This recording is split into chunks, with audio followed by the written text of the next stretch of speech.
Hello! Today we will create a new Google form.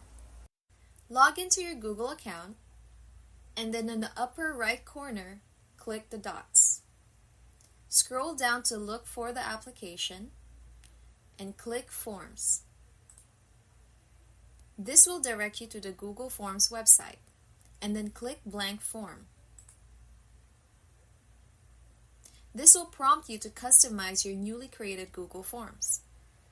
Click in a sample title or description if you have one, and then proceed to add a question for your form.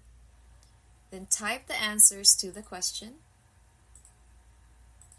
And if you want to add a question, just click on the plus sign located at the right side.